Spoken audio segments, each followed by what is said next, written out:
This video is on Transfer Pricing Audit Report in Form 3C-EB. Form 3C-EB is required to be filed by taxpayers engaged in any international transaction or certain specified domestic transactions with an associated enterprise. As per Section 92E read with Rule 10E, an assessee who has entered into an international transaction or specified domestic transaction during the previous year with an associated enterprise is required to file Form 3C-EB, and any income arising from an international transaction shall be computed having regard to the arm's length price. As per Rule 10E, every assessee who has entered into international transaction or a specified domestic transaction shall obtain a report from a chartered accountant in Form 3C-EB, and the form is required to be uploaded by the chartered accountant using digital signature certificates. So therefore, in order to file Form 3C-EB, both the chartered accountant and the taxpayer should be registered on the e-filing portal. Both of them should have valid user ID and password. The status of PAN of the taxpayer should be active. The taxpayer should have assigned Form 3C-EB to the chartered accountant, and the chartered accountant should have valid digital signature certificate registered on the e-filing portal. Process to fill Form 3C-EB is that the form is required to be assigned by the taxpayer to a chartered accountant. It is then required to be filled and uploaded by the assigned chartered accountant, and the same is then required to be accepted and e-verified by the taxpayer for it to be submitted successfully.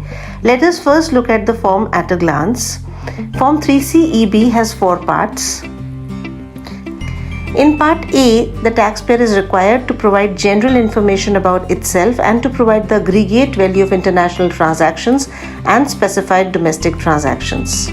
Part B requires the taxpayer to provide the details of associated enterprise and the international transactions entered into during the financial year. Part C requires the taxpayer to provide the details of associated enterprises and of the specified domestic transactions entered into during the financial year where the aggregate value of such transactions exceeds Rs 20 crores.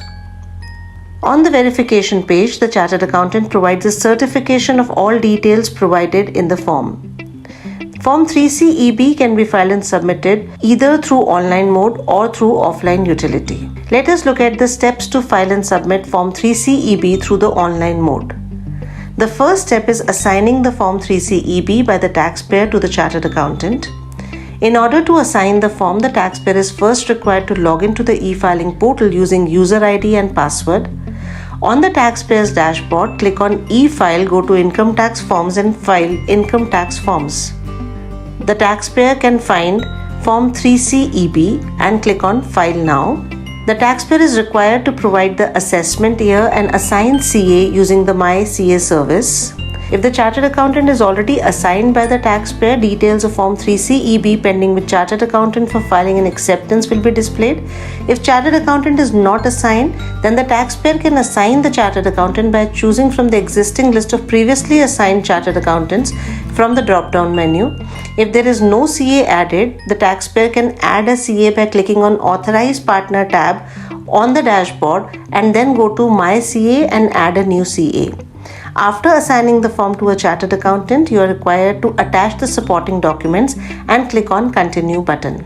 The form is successfully assigned to the chartered accountant. The taxpayer will get a transaction ID for future reference. The second step is filing of form by a chartered accountant. So now the chartered accountant is required to log into the e-filing portal using valid CA credentials. On the chartered accountant's dashboard, click on Pending Actions and go to Work List.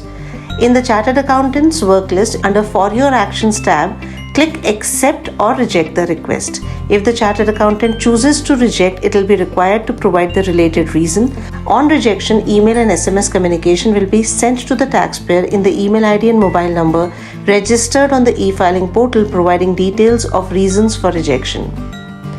Once the chartered accountant accepts the form, a success message is displayed. The chartered accountant is required to click on Back to Work List. In the chartered accountant's work list, click on File Form and select the mode of filing and then click on Continue button. On the instructions page, the chartered accountant can go through the instructions and then click on Let's Get Started. The chartered accountant is required to fill in all the required details and then click on Preview button.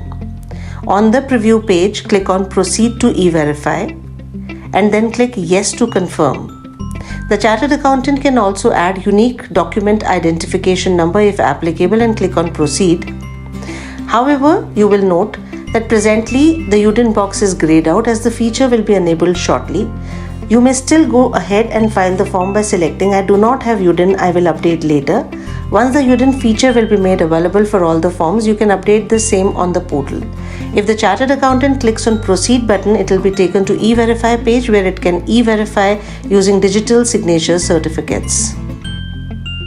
After successful e-verification, a success message will be displayed along with the transaction ID, and a confirmation will be sent to the email ID and mobile number of the taxpayer registered on the e-filing portal. The third step is acceptance of the file form by the taxpayer. Now again, the taxpayer is required to log into the e-filing portal using its user ID and password. Now this time on the taxpayer's dashboard, click on pending action and go to work list.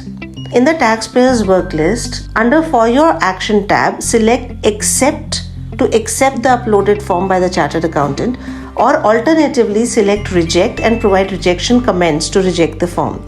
If the taxpayer chooses to reject, it can provide the related reason. On rejection, email and SMS communication will be sent to the chartered accountant, providing the details of the reasons for rejection.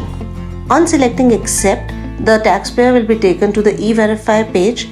After successful e-verification, a success message is displayed along with the acknowledgement receipt number.